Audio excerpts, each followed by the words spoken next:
studio. It's an emergency edition of the PHLY Eagles Show, brought to you by our great friends at Ashley and Bet365. I am Fran Duffy, and I am joined by my friend EJ Smith. EJ, the news we've all been waiting for, all signs seem to be pointing to Brandon Graham, number 55, rejoining the Philadelphia Eagles. We'll find out tomorrow. Obviously, make sure you are checking out the BG Unblocked podcast live 9 a.m. on Tuesday morning, where we're going to hear from the man himself, from BG, from Bo Wolf. So make sure you are tuned in. Make sure you are subscribed and get the latest and greatest tomorrow morning, 9 a.m. Tuesday. Yeah, I feel like Bo has that effect on people. He re-energizes people, gets them, thinking about the big picture. I feel like, me and BG are peas in a pod in that way. You start working with Bo Wolf and you feel like you could run through a brick wall. So, listen, I don't want to derail this, but I thought you were just saying you're working with Bo and now you want to push him away and get him further away from the podcast. I mean, BG's going to be on with Bo tomorrow morning. Yes. I don't think this is a push away situation. This is like you hang around Bo and you just think, man, I can do this. So, as we've been kind of alluding to all day, really, even yesterday, we can tell you guys now that, all indications are that Brandon Graham is set to return for a 16th season with the Eagles here. I think, again, he's going to sort of explain the decision, and I think that it'll probably be official in the very near future. But yeah, definitely a big move for the Eagles, on-field production, off-field production. I think it's going to be an exciting day tomorrow to kind of hear from BG and see, what the behind the scenes were for this decision. All right. So of all the things that he is going to bring to this roster here for the 2025 version of the Philadelphia Eagles, what's the thing that you think is most valuable? What is the thing that is most important that he's bringing to the table for this roster? Yeah, I think the solidity on early downs really stands out to me. The fact that like the Eagles obviously have depth issues at edge rusher, and I think that it's a credit to some of the stuff that you've worked on recently, Fran, and some of the conversations we've had, like thinking about how he can add to the early down rotation and allow for players like Josh Uche and Jalix Hunt to take on a more specialized role. That seems to be the big one to me. Obviously, we can talk about the off-field, the intangible stuff that Brandon Graham brings you, but it's important to remember he played at a really high level for the first half of last season before suffering the torn triceps injury.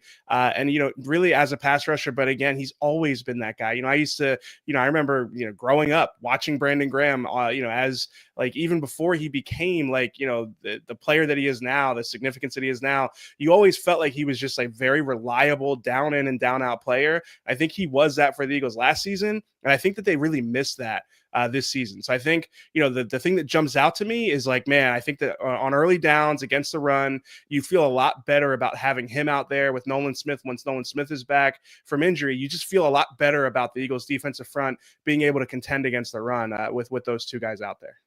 Yeah, I completely agree wholeheartedly. I think when you look at what his presence can mean for, basically allowing, it's almost like inserting a new cleanup hitter into a baseball lineup and allowing the 5 and 6 hitters to slide down to 7 and 8. I think Josh Uche, seeing a little bit of his snaps, seeing some of his snaps scaled back. Patrick Johnson, he's in the double digits snaps against the Minnesota Vikings on Sunday. I don't think that that's an ideal scenario for the Eagles. And so I think when you have all those guys able to kind of temper their snaps back, then you get Nolan Smith back into the rotation, and now all of a sudden, things feel a little bit more solidified there at that position. I think anything he adds as a pass rusher, to me, is icing on the cake. And look, the big thing when you're talking about an older player at that position, yeah, like maybe the juice in his legs, not quite what it was 3 years ago, 4 years ago. But even just going back and just watching Brandon from last year, and remembering, going back through my notes and saying like, all right, like what did he look like against Washington and against Dallas, pre-injury, he got hurt in that Rams game. That was one of his best games of the season last year when he got hurt. So he gets hurt as he's playing at his best. But a lot of the things that he did well, they're not necessarily things that rely on athleticism, right? So even if the athleticism isn't quite to that level, he's going to win with technique. He's going to win with effort. He's going to win with strength. I don't think any of that stuff has gone away. Yeah, no, I completely agree. I feel like again, him and Nolan Smith are so complementary in that regard.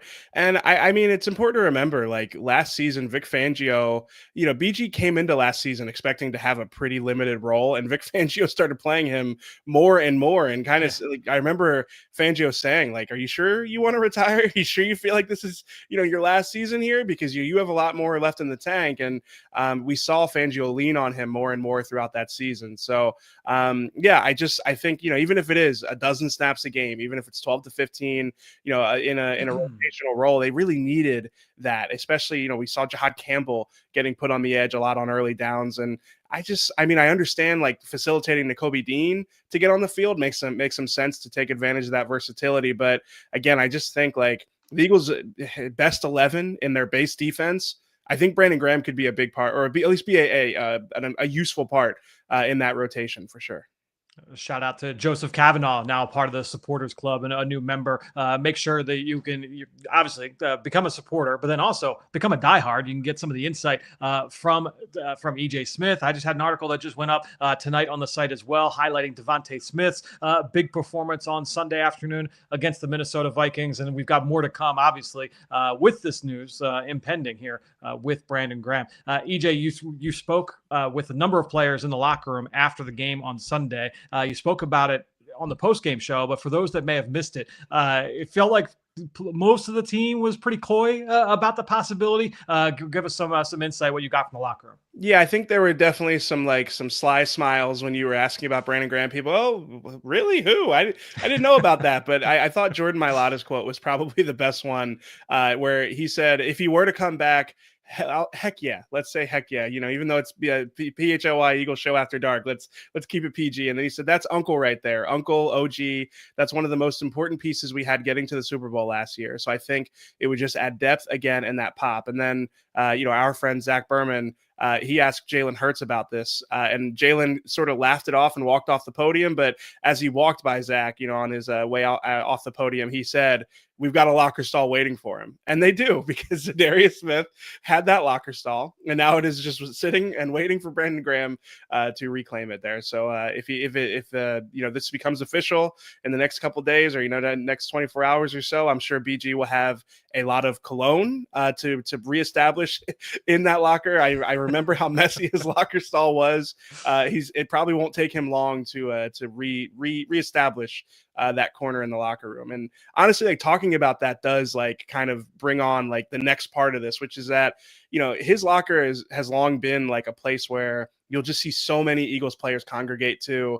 I mean, we've seen Jalen Hurts go over there and test out those little cologne samplers that again. Oh, excited.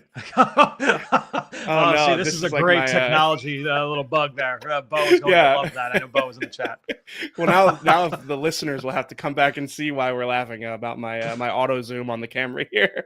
But yeah, no, we've seen Jalen Hurts go over there a lot. They have a very close relationship, obviously, and I think that there is like an intangible locker room presence. Obviously, the Eagles, just got off of a 2-game losing streak where you probably feel better about the dynamics internally with them. But still, just the fact that he brings that wisdom, brings that that experience with those players, and that leadership role, I think that can't be overstated as he gets ready to return here. Yeah, and again, you might be in the chat and wondering some of the answers to these questions. Oh, like, how much is Brandon bringing back into the locker room? What is he most excited about potentially joining this 53-man roster? Make sure you tune in Tuesday morning, 9 a.m. live right here on the PHLY Sports YouTube page. You can check out the BG Unblocked podcast with BG and with Bo Wolf. It's going to be a lot of fun. Going to be a lot of insight there, I think, into this announcement. Really excited to hear from Brandon first thing in the morning. EJ, before we wrap this up, is there anything else, I guess, to just kind of put a ribbon on this before we get into the potential announcement tomorrow? Yeah, I was just like looking through players that have played like over 200 games for one franchise, and it's rare company. I mean, it's like there's like 40 or 50 guys in NFL history who have accomplished this. And obviously BG is already the all-time leader in games played for the Eagles franchise, but I just think like the significance of him getting like a chance to play even just 10 more games, like it really does kind of push him further and further up like NFL history in a way that I think is it's special. You know, I mean, there are some special names when you're scrolling through here, like Michael Strahan, Eli Manning of, for one of the classy organizations, but like even like there's Dan Marino, there's Cameron Hayward, like the list really just goes on of like very iconic players that have been able to accomplish that. And it stood out to me because Ray Lewis is another name on that list. And BG has talked about before how he grew up admiring Ray Lewis and what he did, how he was able to play for one organization for that long. So I'm sure that was significant to him as he made this decision. Again, I'm excited to hear him talk about some of these things because I think the history side of it is really cool. I know some people have like wondered like, well, he rode off into the sunset, last season, and now he's going to come back. I think that it's just special to continue to like grow that legacy that he has with the Eagles. And honestly, the last thing I wanted to point out is like, if you get an opportunity to play and you feel like you can play, like, I think you owe it to yourself to play. So I'm really, I'm excited for him, as a coworker, and now, back to covering him again. Like, I think it's just really cool for him to be able to get that opportunity again. And it seems like he's ready for it. Yeah, no question. I think that just being able to see a guy who obviously has gotten so much joy out of the game, and you watch any mic'd up segment with Brandon Graham, you could see how much fun he has playing. I'm happy for him that he feels good with this decision to potentially go back out on the field and be able to have that much fun again. I mean, I got to think that the Eagles Entertainment is they're going to mic him up the first chance they get, just because you have to be able to hear that first bit of trash talk or the moment he steps between the white lines. Yeah, no, I wrote 3 ways that he could help the Eagles defense, and now I wish I just did 4 and made the 4th one just like trash talk, just like he there's no one like him when it comes to trash talk. So it's exciting, and like you said, it's going to be cool watching some of our coverage tomorrow morning of BG unpacking this one. All right. Well, we'll be make sure we're tuning in live again, 9 a.m. Tuesday morning, BG Unblocked podcast. EJ, we'll hear from you tomorrow, 2:00 on the PHLI Eagles show. Thanks to you. Thanks to Julia for producing. Thanks to everybody out there for watching. Make sure you tune in again, 9 a.m. on Tuesday. Become a diehard, become a supports club member. Now's the best time. We got potentially 3 Philadelphia Eagles, a part of the PHLY sports family. What are we doing? What reality are we living in right now? Crazy times. But make sure you stay subscribed and tune in tomorrow, 9 a.m. For BG Unblocked. For EJ, I'm Fran, and as Bo likes to say, we love you. We all silly like the mayor.